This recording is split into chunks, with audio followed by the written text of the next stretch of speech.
Today we are making this beauty. It is a bread, as you can see, and it's a gluten-free bread, it's vegan, and it's fermented. It's gluten-free and it has absolutely no grains because we're using millet, wild rice, and flaxseed.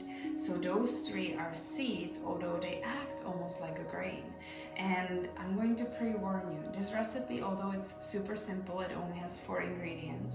It requires some preparation, planning ahead, and patience, because it takes about 3 days to make this bread. Oh yeah.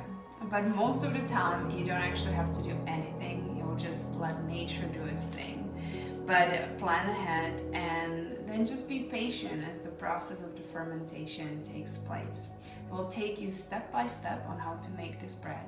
And for all the ingredients and all the details, just watch or look at the description below the video and we'll send you to a link where you can find everything you need to know on how to make this bread. Now let's get started. Step number 1, let's measure all our ingredients. We'll start with millet. That's really the base of this bread. So we have 2.5 cups. Whoa! I have just about enough. There we go, 2.5 cups of millet. And I'm going to rinse it. Actually, you know what? Let's do it all together. I feel like I have a big enough strainer that we can put it all in one here. It's gonna go into the same place anyways, we might as well. So, 1/4 cup of wild rice.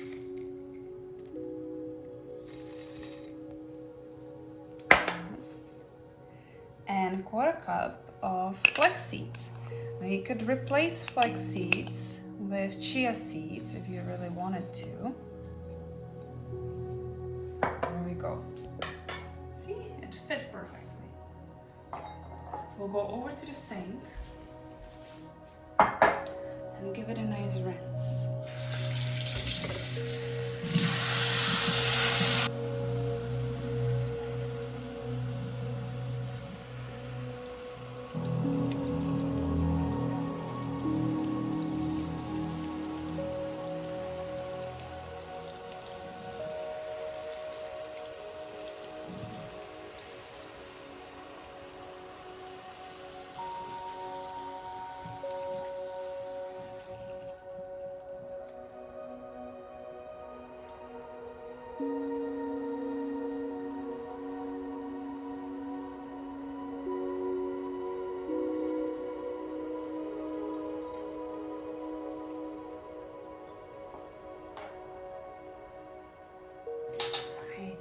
All our seeds nicely washed, and when I say nicely, you really want to give it a nice good wash, because this is the only time you're going to be washing your grains. Once they are washed, I say grains but they're actually seeds, so once everything is washed, put it in a bowl and we'll add 1 teaspoon of sea salt, or Himalayan pink salt will work as well. And from here, you will be adding water. You will be soaking our seeds for quite some time, so we want to make sure that it's covered, okay? You want to put too much water, so anywhere between 2 and 3/4 cups to 3 cups of water will be enough. Don't overdo it because we'll be using the soaking water to actually bake the bread. So you want to make sure it's nicely covered. And then you will put it in a safe place where it can ferment. So 24 hours is the minimum, depending on the temperature in your house, and we'll be checking on it as we go. 24 to 48 hours. So during summertime, or if you live in a warm climate, 24 hours might be enough. It will start to smell a little funky and you will start to really see the fermentation going on. There will be some bubbles. However, you don't want to overdo it either. So we'll see you in the next step, and I'll be checking on it every so often. But before we do that, you want to cover your bowl. So I'm going to just run off to the camera. You're right over here. Good. And you could use really anything. I'm using this handy little cloth that goes right over top of the bowl. If you have a cheesecloth at home, that will work too. You could also use just plain kitchen towel and just put some elastic on it. You don't want to have a bowl with a tight lid because you want some air to go through, right? So through a cloth, it's easy. However, once you put a full lid on it, tight lid, it won't have the same effect. All right, so that's it for now. Are you ready? Ready. Check on the magic. So it's been roughly about 24 hours. All right, I'm checking on the progress. Some little action happening here. That's what we really want. We just mix it. In case that the seeds soak up quite a bit of water and there's no water covering the seeds, we will add some filtered water into it. But we are good here. I'm just gonna give it a little smell. Okay, it's starting to smell a little funky, but again, that's what we want. That's what we want. So covering it back up.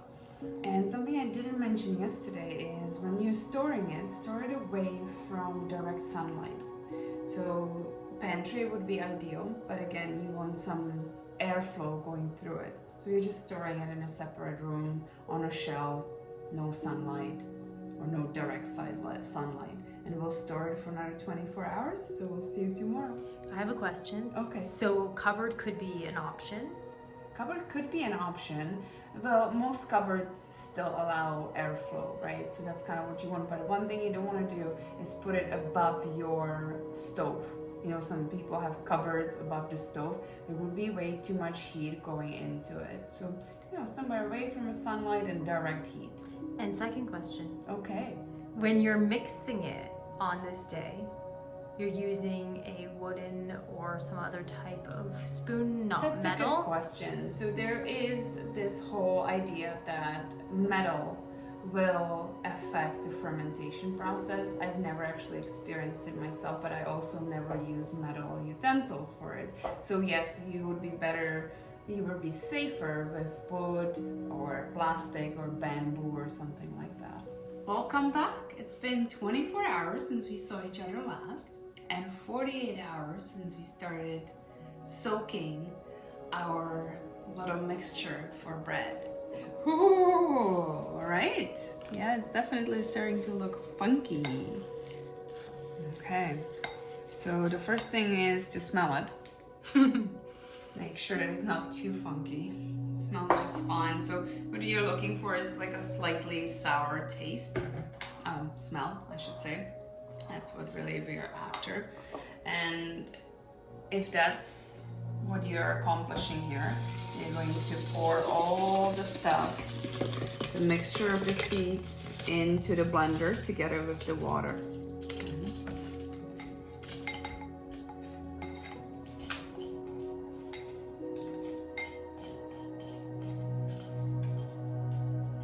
We don't want to waste any of it, so I'm going to take my time.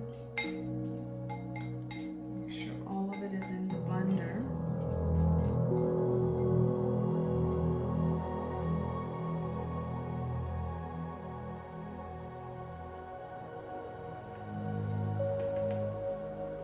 And at this point, you have some options. You can leave it as is, or you can add some spices, some herbs into it. Keep in mind that there's already salt. We were using salt for soaking of the seeds. So if you prefer your bread a little bit more salty, you can definitely add a touch more salt into the mixture right here. Don't overdo it though. You could also add something like carve or cumin. If you want it more on the sweet side, you can always add cinnamon. That might be nice. But for our purposes today, we're just gonna keep it plain, bland. That way you could use it either as a sweet toast, for example, put some nut butter on it, some banana, or you can make it more savory and make it into like an avocado toast. All right, so keeping it pretty bland. I wouldn't say bland, it's still gonna have a neutral, thank you. So closing the lid, high-speed blender is best for this, and we're going to blend it until we form a nice smooth texture.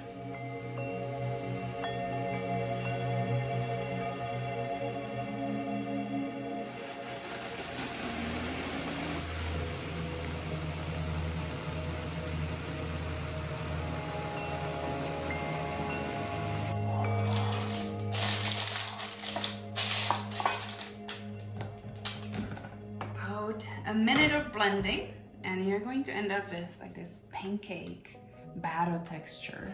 And do not over blend it, especially if you have high-speed blender. So if you're blending it for more than a minute and a half, it will start to heat up quite a bit. So let's try not to do it. It's nice if you can warm it up a little bit, but definitely don't, cook it.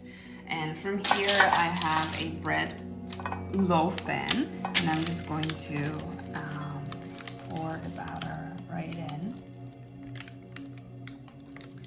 And the amounts of seeds and the water should give you a nice big loaf pan.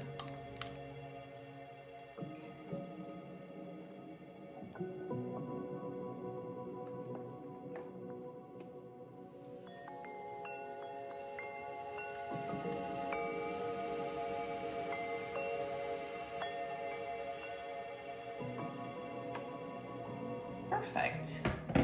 And again, you can leave as is, or you can sprinkle some seeds now on top. So we're using sprouted sunflower seeds and pumpkin seeds.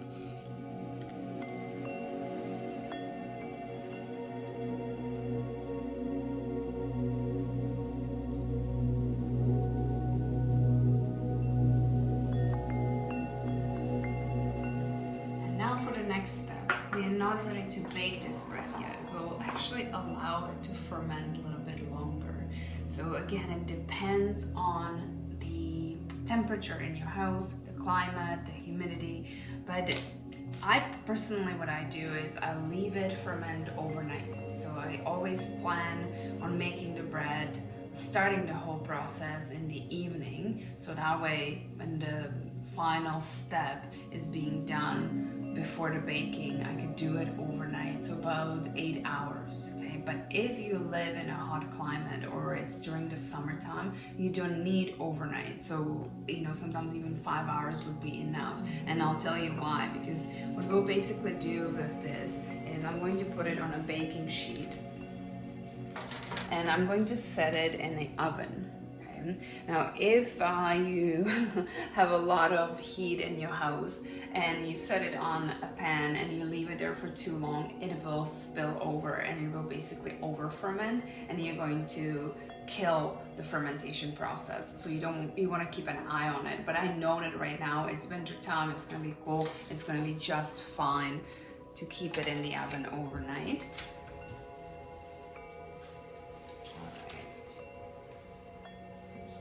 Pop it in there, and just to let you know, this is a cold oven, so it's not preheated or anything like that, but I do want to create some heat inside the oven, and the way I will do it is I will grab a mason jar and I will pour some hot water in the mason jar.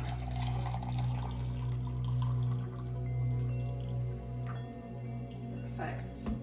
And I'll just take it and set it inside the oven, beside the bread.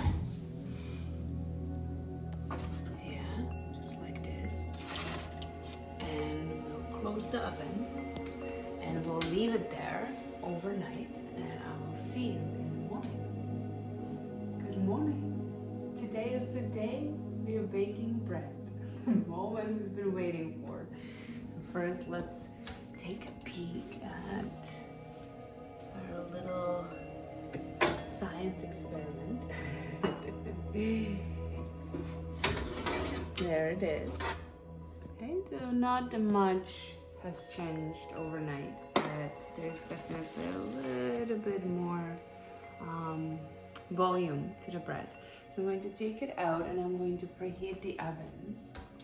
So we're going to bake, and going to bake at 410.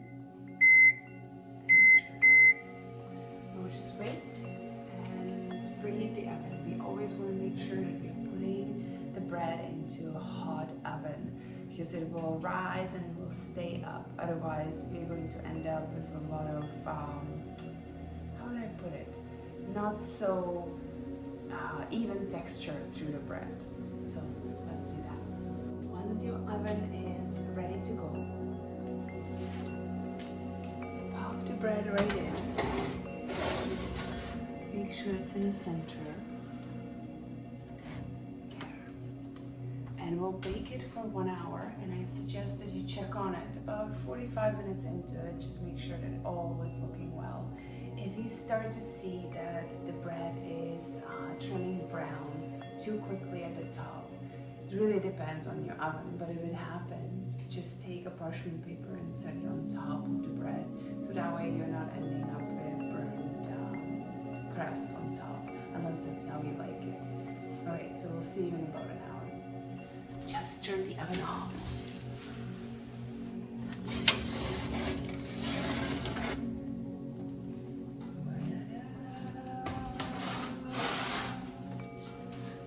Pretty.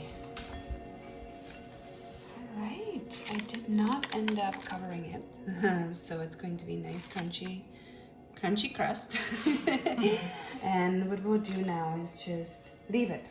At least for the first 15-20 minutes, just leave it as is. If it's not too hot and you're able to pop it out, please don't burn yourself. Oh, there we go. Okay, so I'm just gonna place it over here. And now I will leave it. I will leave it for about an hour. I know it's tempting. You probably wanna just like slice right into it. But please let it sit for about an hour. We let it sit for an hour and now it's time to cut it, so let's do it.